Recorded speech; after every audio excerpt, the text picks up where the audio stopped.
Hello दोस्तों, आज हम पढ़ने वाले हैं इस दमदार मैराथन क्लास में कक्षा 10 के विषय सामाजिक विज्ञान के अंतर्गत इतिहास, भूगोल, अर्थशास्त्र और नागरिक शास्त्र से संबंधित बहुत ही महत्वपूर्ण प्रश्न। इस क्लास में 70 अंक की पूरी तैयारी करवाने का प्रयास किया गया है, तो पूरा वीडियो ज़रूर देखिएगा। सभी महत्वपूर्ण प्रश्न एक ही वीडियो में इकट्ठा करने का प्रयास किया गया है। तो चलिए वीडियो को शुरू करते हैं। अगर आप चैनल पर नए हैं तो सब्सक्राइब जरूर करिएगा। तो हम देख लेते हैं जो पहला प्रश्न है। पहला प्रश्न क्या हो जाएगा? राष्ट्रवाद का प्रारंभ किस देश से हुआ? राष्ट्रवाद का प्रारंभ किस देश से हुआ? उत्तर होगा फ्रांस। अगला प्रश्न, जर्मनी के एकीकरण में मुख्य भूमिका किसने निभाई थी? उत्तर क्या हो जाएगा? ऑटो वान बिस्मार्क। ऑटो वान बिस्मार्क। अगला प्रश्न है, लौह एवं रक्त नीति किसके द्वारा और कब अपनाई गई? उत्तर क्या हो जाएगा? ऑटो वान बिस्मार्क द्वारा। कब अपनाई गई? तो जर्मनी के एकीकरण में। कब अपनाई गई? जर्मनी के एकीकरण में। अगला प्रश्न है, गैरिबाल्डी ने किस देश की राष्ट्रीय एकता के लिए संघर्ष किया? उत्तर क्या हो जाएगा? इटली। उत्तर हो जाएगा इटली। गैरिबाल्डी ने इटली देश की राष्ट्रीय एकता के लिए संघर्ष किया। आगे देख लेते हैं। अगला प्रश्न है, यहाँ पर निरंकुशवाद से आप क्या समझते हैं? निरंकुशवाद क्या है या फिर निरंकुशवाद से क्या आशय है? तो निरंकुशवाद क्या है? एक ऐसी सरकार या शासन व्यवस्था जिसकी सत्ता पर किसी प्रकार का कोई अंकुश नहीं होता, जो अत्यंत केंद्रीकृत सैन्य बल पर आधारित और दमनकारी होती है, इन्हें ही निरंकुशवाद कहा जाता है। अगला प्रश्न क्या है?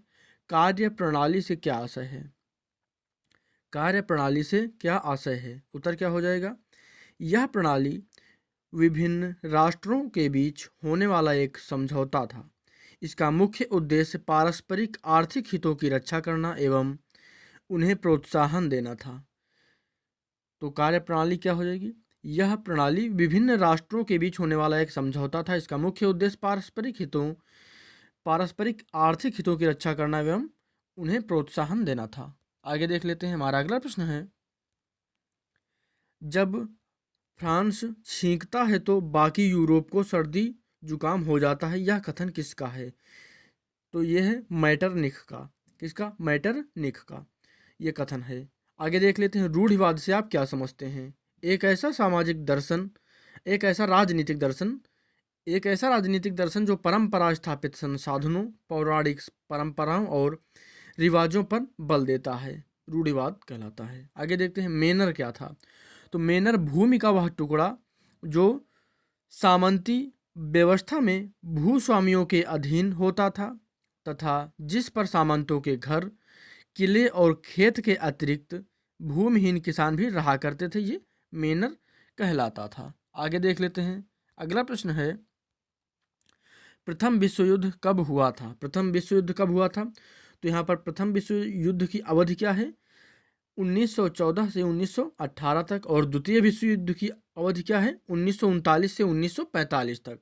अगला प्रश्न है, चौरी चौरा की घटना कब हुई? फरवरी 1922 में। कब हुई थी? फरवरी 1922 में। आगे देख लेते हैं। अगला प्रश्न है, जलियांवाला बाग हत्याकांड किस वर्ष में हुआ था? तो किस वर्ष में हुआ था? 1919 में। कब हुआ था? 13 अप्रैल 1919 को। कहाँ पर हुआ था? अमृतसर में। कहाँ पर हुआ था? अमृतसर में। आगे देखते हैं, बंगाल का विभाजन कब हुआ था? 1905 में। बंगाल का विभाजन कब हुआ? 1905 में। आगे देखते हैं। अगला प्रश्न है, बहिष्कार से आप क्या समझते हैं? बहिष्कार से आप क्या समझते हैं? किसी के साथ संपर्क बनाए रखने या जुड़े रहने से मना करना अथवा गतिविधियों में शामिल होने से इनकार कर देना बहिष्कार कहलाता है। अगला प्रश्न, गांधी इरविन समझौता कब हुआ था? तो कब हुआ था? 5 मार्च 1931 को। कब हुआ था? 5 मार्च 1931 को। इस समझौते में क्या हुआ था? गांधी जी और इरविन के बीच एक ऐसा समझौता हुआ जिसके पश्चात सभी राजनीतिक कैदी रिहा कर दिए गए, रिलीज कर दिए गए, यानी छोड़ दिए गए। आगे, रॉलेट एक्ट क्या हो जाएगा? रॉलेट एक्ट किस वर्ष पारित हुआ? 1919 में। अच्छा, रॉलेट एक्ट है क्या? ये भी कभी कभी परीक्षाओं में पूछ लिया जाता है। तो रॉलेट एक्ट क्या था?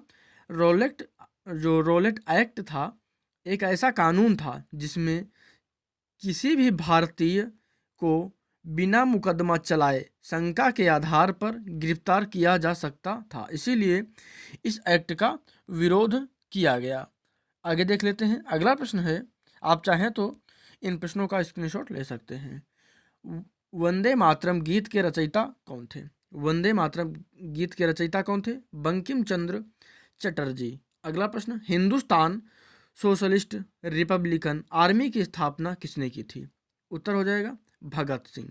भगत सिंह ने हिंदुस्तान सोशलिस्ट रिपब्लिकन आर्मी की स्थापना की थी। अगला प्रश्न, अमेरिका की खोज किसने की थी? क्रिस्टोफर कोलंबस ने।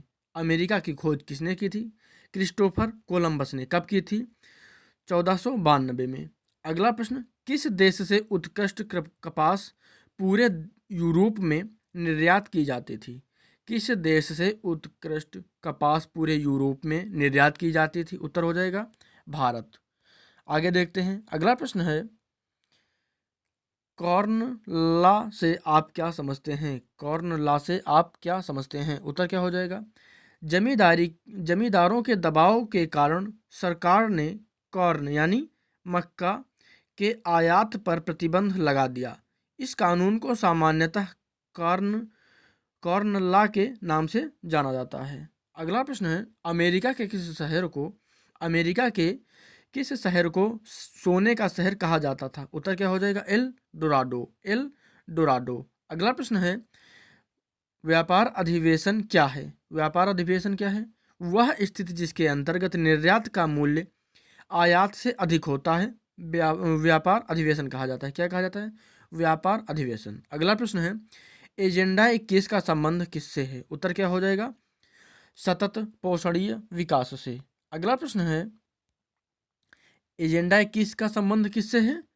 सतत पोषणीय विकास से। ये 2 बार प्रश्न हो चुका है। अगला प्रश्न है, संसाधनों के अत्यधिक दोहन से कौन सी समस्याएं उत्पन्न होती हैं? उत्तर क्या होगा? पर्यावरण प्रदूषण, वैश्विक तापमान और ओजोन परत का ह्रास। तो ओजोन परत का ह्रास हो जाएगा। ये प्रमुख समस्याएं हैं। अगला प्रश्न है, संसाधन से क्या तात्पर्य है? संसाधन से आप क्या समझते हैं? पर्यावरण में उपलब्ध वह प्रत्येक वस्तु जो हमारी आवश्यकताओं की पूर्ति करने में सक्षम है और जिसे बनाने के लिए प्रौद्योगिकी उपलब्ध है तथा जो आर्थिक रूप से संभाव्य और सांस्कृतिक रूप से मान्य है, संसाधन कहलाती है। आगे देखते हैं। अगला प्रश्न है, काली मिट्टी का निर्माण कैसे होता है? काली मिट्टी का निर्माण कैसे होता है? उत्तर क्या हो जाएगा? ज्वालामुखी के विस्फोट से होता है काली मिट्टी का निर्माण। काली मिट्टी में कैल्शियम कार्बोनेट, मैग्नीशियम पोटास और चूने जैसे पौष्टिक तत्व पाए जाते हैं। काली मिट्टी को रेगुर मिट्टी या काली कपास मृदा भी कहा जाता है। काली मिट्टी कपास उत्पादन के लिए सर्वाधिक उपयुक्त है। अगला प्रश्न है, ज्वारीय वन मुख्य रूप से कहाँ पाए जाते हैं? उत्तर पश्चिम बंगाल। अगला प्रश्न, सुंदरवन किस राज्य में स्थित है? उत्तर होगा पश्चिम बंगाल। अगला प्रश्न, चिपको आंदोलन किससे संबंधित है? वन संरक्षण से। उत्तर क्या होगा? वन संरक्षण से। अगला प्रश्न है, भारत में प्रोजेक्ट टाइगर की शुरुआत कब हुई? उत्तर होगा 1973 में। अगला प्रश्न है, IUCN का पूरा नाम क्या है? तो IUCN का पूरा नाम क्या है? International union for conservation of nature. इसको हिंदी में क्या कहेंगे? अंतर्राष्ट्रीय प्राकृतिक संरक्षण और प्राकृतिक संसाधन संरक्षण संघ। International union for conservation of nature. अगला प्रश्न, टिहरी बांध किस नदी पर बनाया गया है? भागीरथी, उत्तराखंड में। अगला प्रश्न है, नागार्जुन सागर परियोजना किस नदी पर स्थित है? कृष्णा नदी पर। आगे देखते हैं। अगला प्रश्न है, हीराकुंड परियोजना किस नदी पर स्थित है? हीराकुंड परियोजना किस नदी पर स्थित है? महानदी पर है और उड़ीसा में। अगला प्रश्न, बांध परियोजना किस राज्य में स्थित है? उत्तर क्या होगा? उत्तर प्रदेश। भाखड़ा नांगल बांध किस नदी पर स्थित है? उत्तर होगा सतलज नदी पर। सरदार सरोवर बांध किस नदी पर स्थित है? उत्तर हो जाएगा नर्मदा नदी। किस नदी पर? नर्मदा नदी पर। किस राज्य ने वर्षा जल संरक्षण को अनिवार्य घोषित किया है? उत्तर हो जाएगा तमिलनाडु। आगे देखते हैं, हमारा अगला प्रश्न है, जल प्रबंधन से आप क्या समझते हैं? जल प्रबंधन से आप क्या समझते हैं? जल की कमी को कम करने के लिए अनेक प्रकार से जल संरक्षित करने की प्रक्रिया जल प्रबंधन कहलाती है। पालर पानी क्या है? अगला प्रश्न है हमारा, पालर पानी क्या है? बारिश के पानी को पालर पानी कहा जाता है। इसे प्राकृतिक जल का शुद्धतम रूप समझा जाता है। अगला प्रश्न, टांका से आप क्या समझते हैं? टांका से आप क्या समझते हैं? पीने के पानी को संग्रहित करने के लिए भूमिगत टैंक अथवा जल स्रोत बनाए जाते हैं, जिन्हें टांका कहते हैं। ये सभी प्रश्न बहुत ही महत्वपूर्ण प्रश्न हैं, आपकी बोर्ड परीक्षा में आपको देखने के लिए मिल सकते हैं, इसलिए वीडियो को पूरा जरूर देखिएगा। और शेयर करना चाहे तो शेयर कर सकते हैं, और लाइक करना आपकी मर्जी पर निर्भर करता है। आगे देखते हैं, भारत के किस राज्य में रबड़ का सर्वाधिक उत्पादन होता है? उत्तर होगा केरल। ऑपरेशन फ्लड किससे संबंधित है? उत्तर क्या हो जाएगा? दुग्ध उत्पादन से। अगला प्रश्न है, दालों का सर्वाधिक उत्पादन किस राज्य में होता है? मध्य प्रदेश में। कर्तन दहन कृषि का दूसरा नाम क्या है? उत्तर क्या हो जाएगा? स्थानांतरित कृषि। अगला प्रश्न है, भूदान आंदोलन के प्रणेता कौन है? विनोबा भावे। अगला प्रश्न है, आग्नेय चट्टानों में कौन सा खनिज पाया जाता है? आग्नेय चट्टानों में कौन सा खनिज पाया जाता है? उत्तर क्या हो जाएगा? जस्ता। अगला प्रश्न, किस राज्य में तांबे का सर्वाधिक उत्पादन होता है? मध्य प्रदेश। अगला प्रश्न है, अलंकेश्वर क्यों प्रसिद्ध है? उत्तर क्या होगा? खनिज तेल के लिए। अगला प्रश्न है, चट्टानों के अपघटन के कारण किस खनिज का निर्माण होता है? उत्तर क्या हो जाएगा? बॉक्साइट। अगला प्रश्न है, अयस्क से आप क्या समझते हैं? उत्तर क्या होगा? अयस्क से आप क्या समझते हैं, ये प्रश्न है। और उत्तर होगा हमारा, प्राकृतिक रूप से मिलने वाला ठोस पदार्थ जिससे उपयोगी और लाभदायक धातु या खनिज निकाले जाते हैं, अयस्क कहलाते हैं, जैसे हेमेटाइट और मैग्नेटाइट। अगला प्रश्न है, प्लेसर निक्षेप से आप क्या समझते हैं? प्रश्न क्या है? प्लेसर निक्षेप से आप क्या समझते हैं? तो यहाँ पर उत्तर आपको दिया गया है, ऐसे खनिज जो पहाड़ियों के आधार तथा घाटी तल की रेत में जलोढ़ जमाव के रूप में पाए जाते हैं, प्लेसर निक्षेप कहलाते हैं। आगे देख लेते हैं, अगला प्रश्न है हमारा, किन चट्टानों में कोयला पाया जाता है? किन चट्टानों में कोयला पाया जाता है? अवसादी चट्टानों में। अगला प्रश्न, मैग्नीज का, यहाँ पर मैग्नीज होगा, तो मैग्नीज का सबसे बड़ा उत्पादक राज्य कौन सा है? उत्तर हो जाएगा मध्य प्रदेश। अगला प्रश्न है, किन दो पत्तनों से लौह अयस्क का निर्यात किया जाता है? विशाखापट्टनम और मंगलौर। अगला प्रश्न है, किन्हीं दो ऊर्जा संसाधनों के नाम लिखिए? पेट्रोलियम और कोयला। आगे देखते हैं, अगला प्रश्न है, भारत के किन्हीं दो लौह उत्पादक राज्यों के नाम लिखिए? उत्तर क्या हो जाएगा? कर्नाटक और उड़ीसा। अगला प्रश्न, सीमेंट उद्योग के लिए मूलभूत कच्चे माल के रूप में किसका उपयोग होता है? उत्तर हो जाएगा चूने का। अगला प्रश्न, अभ्रक के कोई दो उपयोग लिखिए? उत्तर क्या होगा?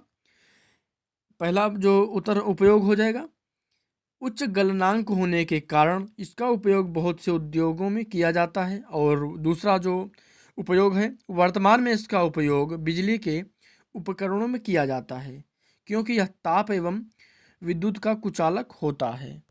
अगला प्रश्न है, भारत के दो परमाणु ऊर्जा केंद्रों के नाम बताइए? भारत के दो परमाणु ऊर्जा केंद्रों के नाम बताइए? उत्तर हो जाएगा नारौरा और कलपक्कम। अगला प्रश्न है, भारत में मुख्यतः कितने प्रकार के परिवहन के साधन हैं? 3। कौन कौन से? स्थल, जल और वायु। अगला प्रश्न, भारत में प्रथम रेल कब चली? उत्तर होगा 1853 में। भारत की सबसे बड़ी परिवहन प्रणाली कौन सी है? उत्तर हो जाएगा रेल परिवहन। अगला प्रश्न है, पूर्वोत्तर रेलवे का मुख्यालय कहाँ स्थित है? उत्तर हो जाएगा गोरखपुर। 1956 में पारित कानून के अनुसार श्रीलंका की राजभाषा क्या है? उत्तर हो जाएगा सिंहली। अगला प्रश्न, श्रीलंका स्वतंत्र राष्ट्र कब बना? श्रीलंका स्वतंत्र राष्ट्र कब बना? 1948 में। अगला प्रश्न है, सरकार के विभिन्न अंग कौन से हैं? उत्तर क्या हो जाएगी? उत्तर होगा व्यवस्थापिका, न्यायपालिका और कार्यपालिका। आगे देखते हैं। अगला प्रश्न है, भारत के किस राज्य से बेल्जियम की तुलना की गई है? उत्तर हो जाएगा हरियाणा। अगला प्रश्न, गृह युद्ध का तात्पर्य क्या है? गृह युद्ध से आप क्या समझते हैं? तो यहाँ पर उत्तर क्या हो जाएगा? किसी देश में सरकार विरोधी समूहों की हिंसक लड़ाई एक ऐसा रूप ले ले कि वह युद्ध सा लगे तो उसे गृह युद्ध कहा जाता है। अगला प्रश्न, संघीय सरकार से आप क्या समझते हैं? संघीय सरकार से क्या आशय है, या फिर संघीय सरकार किसे कहते हैं? उत्तर क्या हो जाएगा?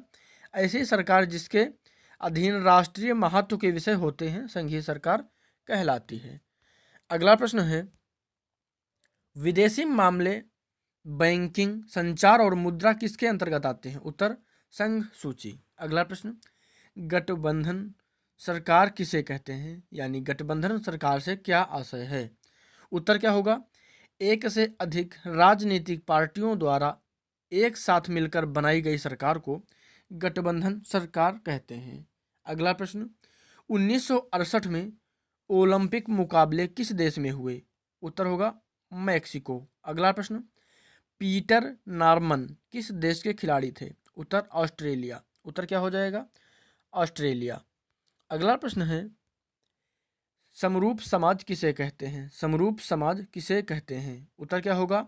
एक ऐसा समाज जिसमें सामुदायिक, सांस्कृतिक या जातीय विभिन्नताएं अधिक गहरी नहीं होती, उसे समरूप समाज कहते हैं। अगला प्रश्न है, तानाशाही से क्या आशय है? तानाशाही से क्या आशय है?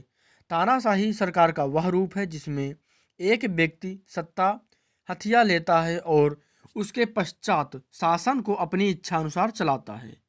यही तानाशाही से आशय है और यही तानाशाही कहा जाता है। अगला प्रश्न है, समकालीन विश्व में किस प्रकार की सरकार का प्रभुत्व है? उत्तर क्या हो जाएगा? लोकतांत्रिक सरकार। अगला प्रश्न है, उस कानून का नाम बताइए जो लोगों को यह जानने की ताकत देता है कि सरकार में क्या चल रहा है। उत्तर क्या हो जाएगा? सूचना का अधिकार, राइट टू इंफॉर्मेशन। अगला प्रश्न, विश्व के किन्हीं 3 लोकतांत्रिक देशों के नाम बताइए। भारत, अमेरिका और इंग्लैंड। अगला प्रश्न, प्रति व्यक्ति आय का दूसरा नाम क्या है? औसत आय। अगला प्रश्न है, केसीसी का पूरा नाम क्या है? केसीसी का पूरा नाम क्या है? किसान क्रेडिट कार्ड। अगला प्रश्न, किसान क्रेडिट कार्ड केसीसी का पूरा नाम है। अगला प्रश्न है, विकास से आप क्या समझते हैं? विकास किसी देश के सर्वांगीण उन्नति पर निर्भर करता है। स्वतंत्रता, सुरक्षा, दूसरों से सम्मान मिलने की इच्छा, आर्थिक समानता और जीवन जीने का उच्च स्तर आदि सभी विकास के महत्वपूर्ण भाग हैं। अगला प्रश्न, मानव विकास रिपोर्ट किसके द्वारा जारी की जाती है? उत्तर क्या हो जाएगा? यूएनईपी। अब हम अगर बात करें यूएनईपी के पूरा नाम क्या है, तो यूनाइटेड नेशंस इन्वायरमेंट प्रोग्राम। क्या हो जाएगा? United Nations environment program. अगला प्रश्न है, बीएमआई का पूरा नाम क्या है? Body mass index. क्या हो जाएगा? Body mass index. हिंदी में क्या कहेंगे? शरीर द्रव्यमान सूचकांक। अगला प्रश्न, प्राथमिक क्षेत्र से आप क्या समझते हैं? उत्तर क्या होगा? जब आर्थिक क्रियाओं में मुख्य रूप से प्राकृतिक संसाधनों के इस्तेमाल से उत्पादन किया जाता है तो प्राथमिक क्षेत्र कहलाते हैं। प्राथमिक क्षेत्र को कृषि और सहायक क्षेत्र के नाम से भी जाना जाता है। उदाहरण क्या हो जाएंगे? माली और मछुआरा। अगला प्रश्न है, द्वितीय क्षेत्र किसे कहते हैं? तो क्या हो जाएगा? जब प्राकृतिक उत्पादों को विनिर्माण प्रणाली द्वारा अन्य रूपों में परिवर्तित किया जाता है तो द्वितीय क्षेत्र कहलाता है। जैसे गन्ने से चीनी। द्वितीय क्षेत्र को औद्योगिक क्षेत्र के नाम से भी जाना जाता है।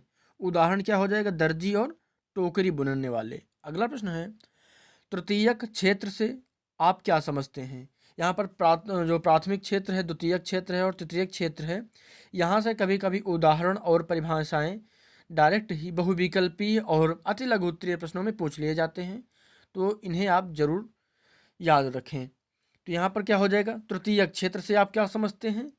हो सकता है आपकी परीक्षा में पूछ लिया जाए तृतीयक क्षेत्र से क्या आशय है, तो क्या हो जाएगा? प्राथमिक और द्वितीयक क्षेत्रों के विकास में मदद करने वाली गतिविधियों को तृतीयक क्षेत्र में शामिल किया गया है। उदाहरण क्या हो जाएगा? जैसे परिवहन। और उदाहरण की बात करें तो इंटरनेट कैफे और सॉफ्टवेयर कंपनी। अगला प्रश्न है, नई आर्थिक नीति का उद्देश्य क्या था? उत्तर क्या हो जाएगा? तो यहाँ पर उत्तर हो जाएगा प्रतिस्पर्धा और वस्तुओं की गुणवत्ता में सुधार। अगला प्रश्न है, सार्वजनिक वितरण प्रणाली से क्या आशय है? उत्तर क्या हो जाएगा? सार्वजनिक वितरण प्रणाली एक ऐसी व्यवस्था है जिसमें उपभोग की कुछ वस्तुओं अथवा खाद्य पदार्थों को न्यूनतम मूल्य पर उपलब्ध कराया जाता है। अगला प्रश्न, विश्व व्यापार संगठन का मुख्यालय कहाँ है? उत्तर क्या हो जाएगा? जिनेवा, स्विट्जरलैंड में। किन्हीं दो भारतीय बहुराष्ट्रीय कंपनियों के उदाहरण दीजिए। उत्तर क्या हो जाएगा? रैनबक्सी और टाटा मोटर्स। अगला प्रश्न है, वैश्वीकरण की प्रक्रिया में मुख्य भूमिका कौन निभाता है? उत्तर हो जाएगा बहुराष्ट्रीय कंपनियां। अगला प्रश्न, राष्ट्रीय उपभोक्ता दिवस कब मनाया जाता है? 24 दिसंबर। कब मनाया जाता है? 24 दिसंबर। अगला प्रश्न, उपभोक्ता संरक्षण अधिनियम कब लागू किया गया? 1986 में। अगला प्रश्न, सूचना का अधिकार कानून कब लागू हुआ? यानी राइट टू इंफॉर्मेशन 2005। आगे देखते हैं। अगला प्रश्न है, भारत में किस प्रकार की पार्टी व्यवस्था क्रियाशील है? उत्तर क्या हो जाएगा? बहुदलीय। अगला प्रश्न है, विश्व में कितने प्रकार की सरकारें हैं? तो लोकतंत्र, राजतंत्र और तानाशाही सरकारें। अगला प्रश्न, भारत का मैनचेस्टर और पूर्व का बोस्टन क्या कहलाता है? अहमदाबाद। अगला प्रश्न, वियतनाम युद्ध को अन्य किस नाम से जाना जाता है? टेलीविजन युद्ध। अगला प्रश्न है, भारतीय राष्ट्रीय कांग्रेस की स्थापना कब हुई? तो कब हुई? 1885 में। अगला प्रश्न है, सूती कपड़ा मिल की रूपरेखा किसने तैयार की थी? रिचर्ड आर्कराइट ने। किसने? रिचर्ड आर्कराइट ने। अगला प्रश्न, भारत में वन नीति का निर्माण कब किया गया? 1952 में। अगला प्रश्न है, हमारा अगला और अंतिम प्रश्न है, कौन सी मृदा चाय की खेती के लिए उपयुक्त है? तो कौन सी उपयुक्त है? पर्वतीय मृदा। तो ये कुछ बहुत ही महत्वपूर्ण प्रश्न थे कक्षा 10 सामाजिक विज्ञान से संबंधित। इस वीडियो को आप दोबारा देख लीजिएगा, यहाँ से प्रश्न पूछे जाने की संभावना बहुत ही ज़्यादा है, इसीलिए इस वीडियो में मैंने वही प्रश्न लिए हैं जो बहुत ही ज़्यादा महत्वपूर्ण हैं। वीडियो को आप चाहें तो 2 बार देख सकते हैं, आपको बहुत ही मदद मिलेगी बोर्ड परीक्षा में।